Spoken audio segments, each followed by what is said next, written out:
Oke, saya ulang ya. Jadi di bagian sini ya, eh, di bagian sini adalah pertemuan subduksi antara lempeng Alau terhadap eh, West Sumatera, di belakangnya baru si East Sumatera diikuti ya, seperti itu. Oke, eh, proses subduksi dari lempeng Alau dengan West Sumatera di sini ya, tiran West Sumatera ini terjadi dari Umur Jura sampai dengan Kapur ya. Nah, eh, proses subduksi dari Ngalau ini dibuktikan dengan terbentuknya busur vulkanik ya di sepanjang dari tiran West Sumatera ya. Jadi busur vulkanik ini sudah terbentuk dari Umur Jura sampai Kapur ya. Ditandai dengan kehadiran tub produk piroklastik dari formasi Asai yang berumur Jura awal ya sampai dengan Jura tengah ya, yang juga diintroduksi oleh formasi granit Tantan dan juga yang berumur Trias ya sampai dengan Jura tengah seperti itu ya. Jadi adanya subduksi itu menyebabkan terbentuknya aktivitas vulkanisme dan juga aktivitas magmatisme ya dari Umur Jura sampai dengan Kapur mungkin ya, Kapur awal. Nah, advokat ini juga menjelaskan bagaimana si proses obduksi itu bisa terjadi ya dari lempeng eh, blok Woyla dengan blok West Sumatera ya, di mana lempeng Ngalau ini merupakan kerak samudra itu ya. Kalau kita gambarkan gini ya, jadi lempeng Ngalau ini merupakan kerak samudra ya, lempeng samudra. Sedangkan Woyla Arc di sini merupakan lempeng samudra ya. Di sini adalah West Sumatera merupakan lempeng benua ya. Tuh.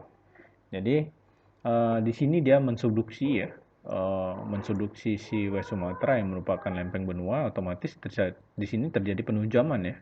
Karena dia menujam ke bagian bawah, otomatis lempeng Ngalau ini akan semakin lama semakin mengecil, gitu ya. Dia semakin lama semakin mengecil, lalu di belakang sini dia juga mengalami subduksi ya. Sedangkan di sini dia memiliki jenis batuan yang sama ya, karena Woyla ini adalah lempeng samudra juga, gitu ya. Jadi samudra ketemu samudra di sini di bagian belakang dia akan membentuk tinggian ya, karena densitasnya relatif sama kan. Sedangkan di sini dia menujam, gitu ya. Alhasil saat si lempeng Alau ini habis gitu ya, dia melebur, di sini sudah membentuk tinggian kan. Otomatis tinggian ini dia bakalan naik ke kerak samudra yang merupakan lempeng West Sumatera. Sehingga eh, ada sebagian dari kerak Woyla ini tertanam terangkat gitu ya, terangkat ke lempeng eh, atau blok dari West Sumatera. Lalu selanjutnya karena dia relatif ini ya, karena dia relatif eh, densitasnya lebih besar ya, si Woyla Arc ini lebih besar daripada si West Sumatera, selanjutnya dia kembali menujam, gitu ya, kembali menujam ke bagian bawah, gitu ya. Nah itulah peristiwa pembentukan dari eh, blok Woyla, lalu West Sumatera dan juga blok East Sumatera seperti itu ya. Nah, ini adalah gambar dari penampang ini ya, penampang dari eh, blok Woyla dengan si West Sumatera ya. Dimana di sini adalah yang warna orange ya. Yang orange ini adalah tiran West Sumatera ya. Ini adalah tiran West Sumatera, sorry. Tiran West Sumatera. Dan ini adalah di bagian belakang dari West Sumatera ini ada tiran ini ya. Tiran uh, Sibumasu ya, SB. Ini adalah batas pertemuan antara tiran West Sumatera dengan Sibumasu ya. Kita kenal dengan MSTZ atau Medial Sumatera Tectonic Zone ya. Jadi garis batas tektonik antara West Sumatera dengan Sibumasu intinya ya. Nah ini adalah si lempeng Alau tadi ya, lempeng Alau. Ini West Sumatera, ini adalah lempeng Woyla ya, atau Woyla Arc. Nah, jadi di sini dia menunjam ya. Lalu di sini karena dia sama-sama memiliki densitas yang sama ya, karena sama-sama lempeng samudra kan, dia akan membentuk tinggian di sini. Lalu di sini dia menujam. Nah, saat di sini habis ya, ini habis, di sini sudah membentuk tinggian, otomatis dia tertanam sedikit di sini.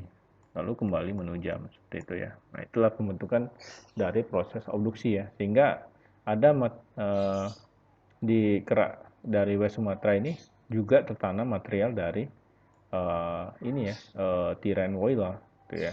Dicirikan dengan formasi-formasi ini ya, KJPM ya, Kapur Jura Peneta Mersif gitu ya. Nah, eh, tadi saya jelaskan kan ada subduksi dari ngalau ya. Nah, subduksi dari ngalau ini menyebabkan akan terbentuk ini ya, busur magmatik dan busur vulkanik di bagian dekat dengan subduksi ini, gitu ya. Jadi pada umur Jura itu dia terbentuk sudah, ya. Mungkin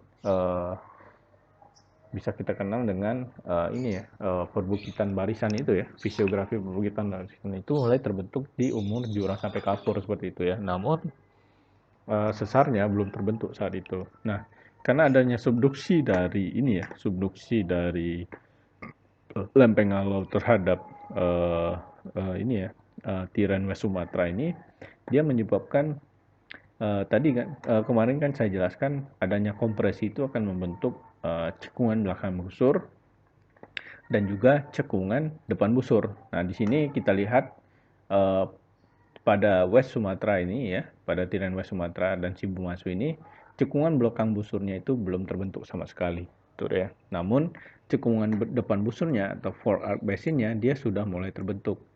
Nah, itulah makanya pada umur Jura ini kita ketahui ada formasi Jura Asai, ya, ada Jura Peneta, itu ya, ada formasi Rawas, itu ya.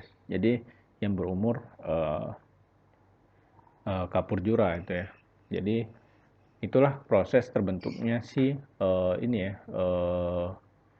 atau forearc basin gitu ya, atau cekungan depan busur. Nah, kalau kita lihat di sini ya, eh, cekungan depan busur itu sangat jarang sekali dia terisi ini ya, terisi fluida hidrokarbon, gitu ya.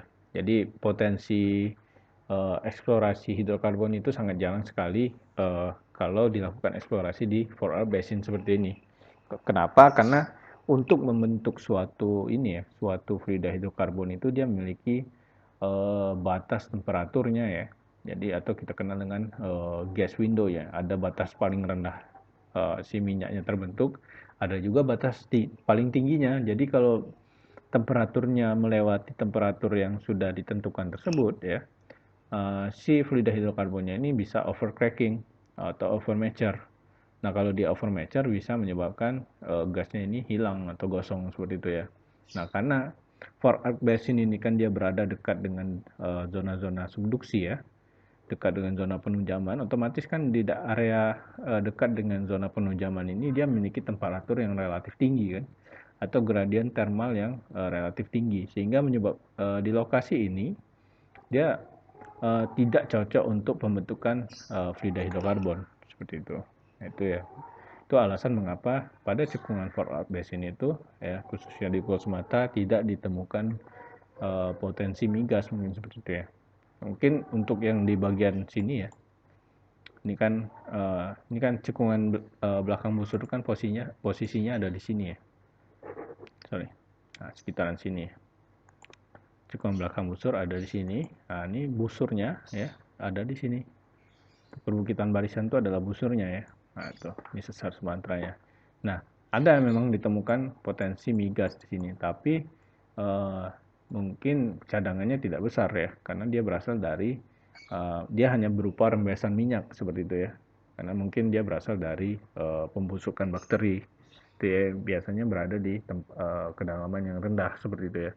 Nah, untuk yang kita carikan sebenarnya ini ya, hidrokarbon yang terbentuk karena aktivitas termogenik gitu ya. Jadi biasanya dia terendapkan di kedalaman yang cukup dalam seperti itu ya.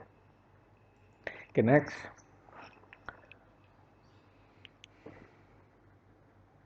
Nah, ini adalah stratigrafi tersier ya. Oke, saya ulangi ya. Jadi ini adalah stratigrafi tersier dari Pulau Sumatera.